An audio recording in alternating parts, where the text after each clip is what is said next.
Hey folks, so here we are back in Graviteam. This is the final assault of the 12 noon turn on 19th March, and we're down in the 425th Infantry Regiment's region this time.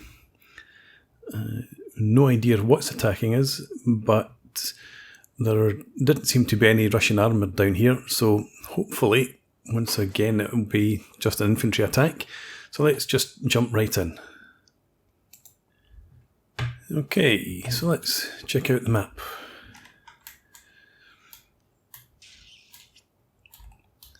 Well, I suppose at least we know that there are limited directions it can attack from, and we've got 3 battle groups down here, all of them unscathed.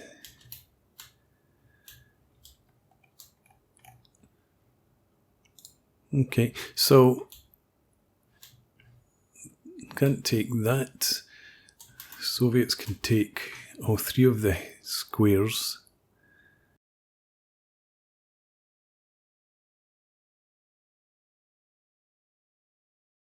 Don't know where the victory points are.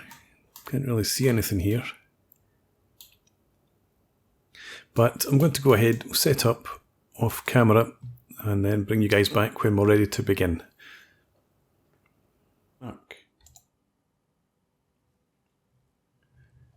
Okay, so here we are. This campaign, but this battlefield in particular, are quite difficult to deploy in. We've got likely enemy jump-off point here, and we've set up quite close to it, but in terms of the field of vision, in this map in particular, as I said, it's really limited. There's very little in the way of open ground. In the other battles we've fought, there have been some areas the enemies attacked over that have been fairly open, but this one, it's pretty much like this all over the place. So yeah, setting up was something that took a long time this time around, trying to get decent lines of sight. We've got trench systems away back here, but I decided I didn't want to set up this far back and give the Soviets that much of the battlefield to advance over. I want to try and repel them quite quickly rather than having to chase them back and reclaim my terrain. So we've set up, as I said, quite far forward. If you look at the map, so you have the 2 main lines of advance that we're expecting. We've got the battle group here to the north to repel that advance, and this battle group down here to take care of the other. And in between, I wondered what to do, whether there might be an attack coming in this direction as well, but in the end I decided that's unlikely, so set them up to try and just attack into the flanks of where I do expect the attacks. So we'll see what happens with that. We've got 1 anti-tank gun platoon in here, set up to cover the roads. If you look in the battlefield again, you can see there's a road heads out of the Soviet sector and splits down here. So we've got our Pak 36s. So we've got anti-tank rifle, we've got Pak 36s, and then a couple of Pak 38s. Just in case the Soviets throw any armour down that road. There's not really any lines of sight anywhere else to set up the guns. So that's our setup. In terms of our artillery, it's very limited.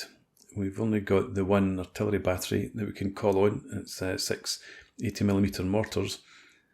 So spotters down here, and as I said, I'm expecting that to be the jumping off point, and then they'll probably head either west or south from there. Not much up there, nothing in terms of artillery. Our trench system up here is quite far forward, and the opposite. In fact, that's probably an old Soviet trench system. But anyway, I've decided not to set up that close up here. And again, looking at the lines of sight, I mean, there's nothing at all. There's an open ground immediately before us, and then beyond that, it's just thick wooded trees areas. So decided not to set up too far forward here. So let's go ahead and fight the battle. And as usual, we just hang about and watch for flares. So, oh, there we go. And it is over the area that I was expecting the attack to come from.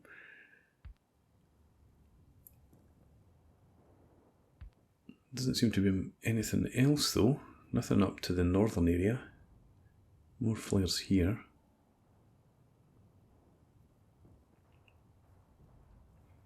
Well, it looks like there's only going to be the one advance then.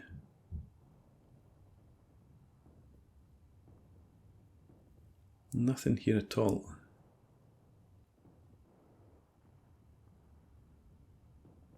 Well,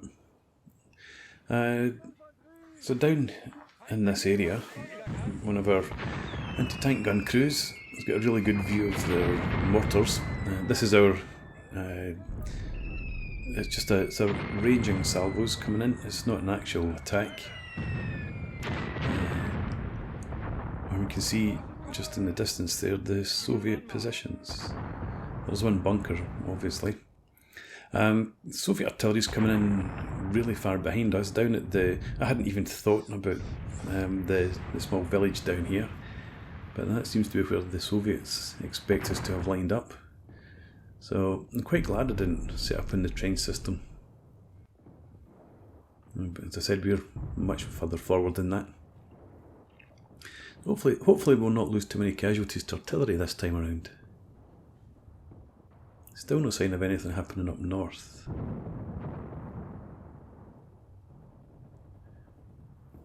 You can see our mortar salvo still coming in above their, or onto their systems. Artillery from the Soviets switches position, but again it comes into the trenches behind us. So for once I'm feeling quite good about that.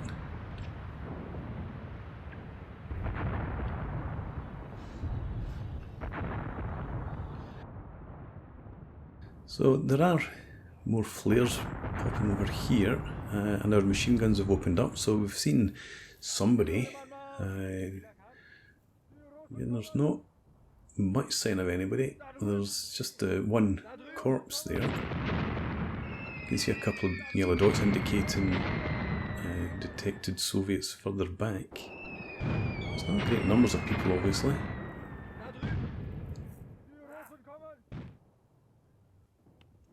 And looking at it from a bit further back, this is the sort of area that we saw the Soviet movement in. A few individuals around there, but there's no sign of people charging forward from those trenches. But as you can see, the field of vision isn't great.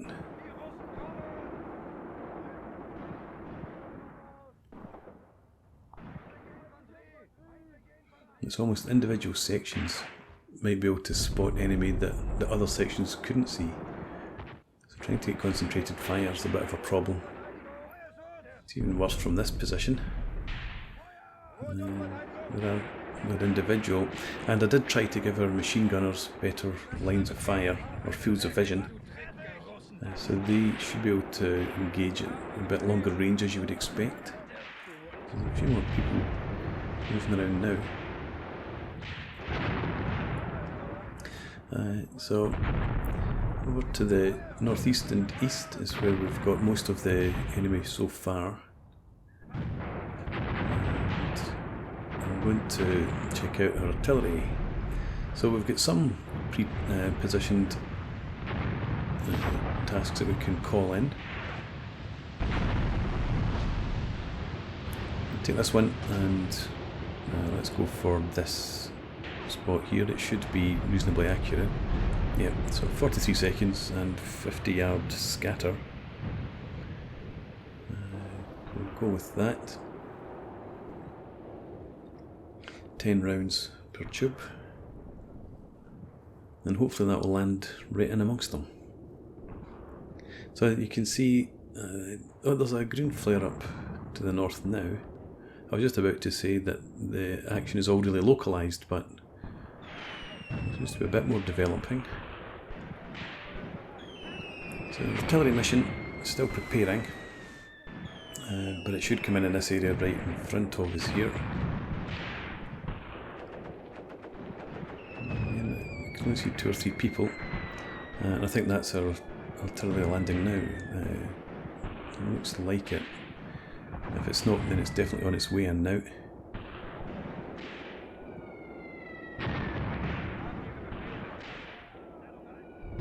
There we go.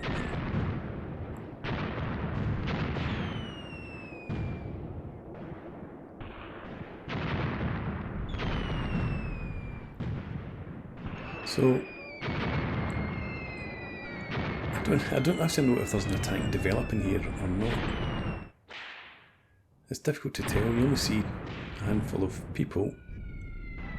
There's no machine gun support for them. And actually that's their trench system we're shooting at. So machine guns up here are able to fire into that sort of sector, as well as the machine guns down here. I managed to select just a single unit. So the machine guns and the artillery is all landing on their trenches. So it might not actually be an attack at all, it might just be that we've spotted soldiers moving around. Nevertheless, I suppose that's the advantage of setting up that close to them, that we can engage them back in their starting positions. So the odd soldier or two of visible up here. Our machine guns are still pouring fire into that trench system. And this is further up to the north, so there must be I was going to say that must be a section mortar, but that's more likely to be a lig. Just the fact that every round's landing just about the same place, that's obviously, it's not a mortar that's doing that must be a lig. Down in this corner I've extended the fire mission, just lengthened the track a bit, but we can't do anything about this up here other than leave it to the mortars attached to the platoons and the lig.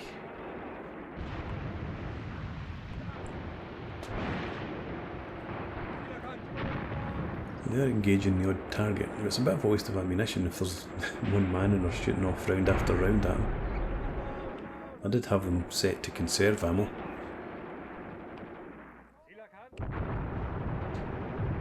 But there's no sign of major advance at all. So I suppose this might actually just be another probe, a bit like we had in the first turn in the other battlefields. It would make sense if they're just trying to test us out. So I've added another fire mission. We've got this one that's still preparing, and you can see there's another one that I've tried to bring in and walk towards the trenches a bit further north. And there was some movement spotted in there, but the machine guns may have dealt with it actually.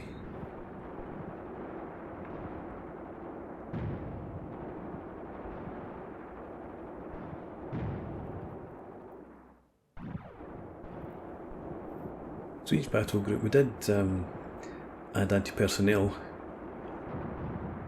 There's a few folk moving about in here, but again they might just be moving through the trenches rather than advancing. Yeah, so every battle group would added anti-personnel, so everyone should have at least one mortar and a machine gun, if not 2 mortar, which will help take care of anything that does advance. Again, individual there seem to be cut down. We've taken the odd casualty, so there's some Russians in range able to pick us off.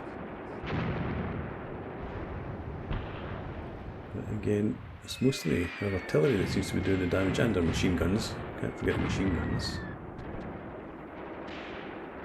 Although he seems to be shooting terrain.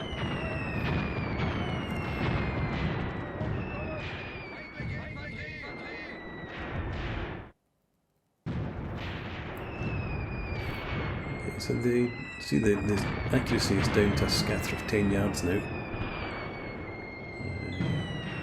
So I should really have laid that track right along the trench line. But I suppose there are some people outside the trenches, like that machine gunner who just seems to have died in a artillery blast. Up north, there's still a few folk up here, but again they seem to be around the trenches. But then that would be the trenches that I could have occupied and didn't, so they must have moved forward at least slightly. Artillery barrage is still to come in. Now I'd like to try and walk it up towards those individuals. These guys up here we can't do anything about, obviously.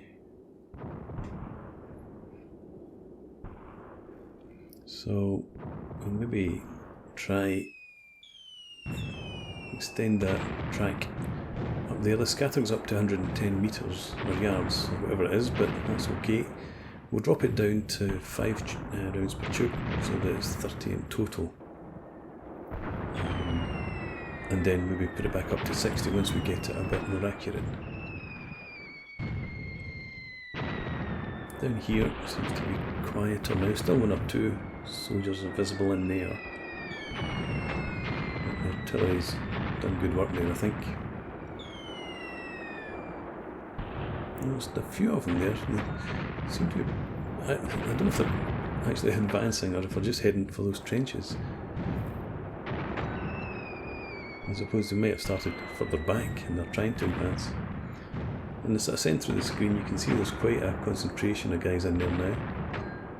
So hopefully the artillery that I've just called in will do work.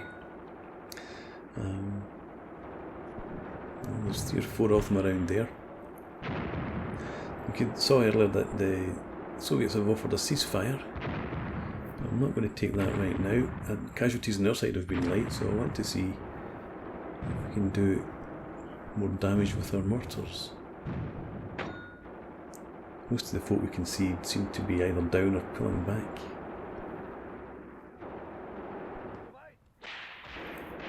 The machine gunner still thinks he can see somebody up there.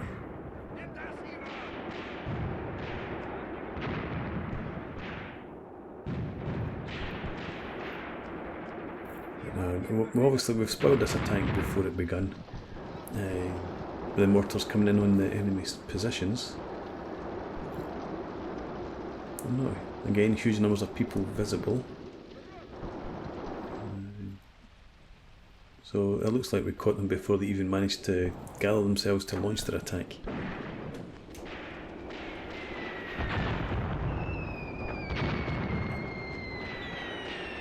And then I'm quite pleased with where I set up my machine guns. They did good work. So this fire mission's just about done. May as well accept the ceasefire now, and that barrage will be finished by the time the ceasefire ends. So everything happened in that sort of area. It looks like, I was going to say casualties have been light, but the Soviets may have taken a fair few. I looked at like every time somebody stuck their head up, the machine gun took it off. So a draw, pretty much what I expected. There was no advances really either side. They lost 3 platoons. Let's see. So, whoa! Look at the casualties. So we lost 5. They've lost 85. I wasn't expecting anything like that. 14 kills and 71 heavily wounded. Much better than anticipated. I wonder what was damaged though.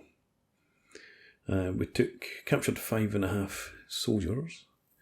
We didn't lose anything really. They lost 4 command, 9 infantry, 3 reinforcement, 5 heavy weapons, which is excellent. Spotter, no guns, but 3 signallers.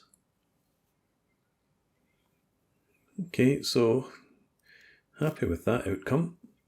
I don't know if it was really an attack, as I said, or whether it was a probe. But anyway, so that brings us to the end of turn 2.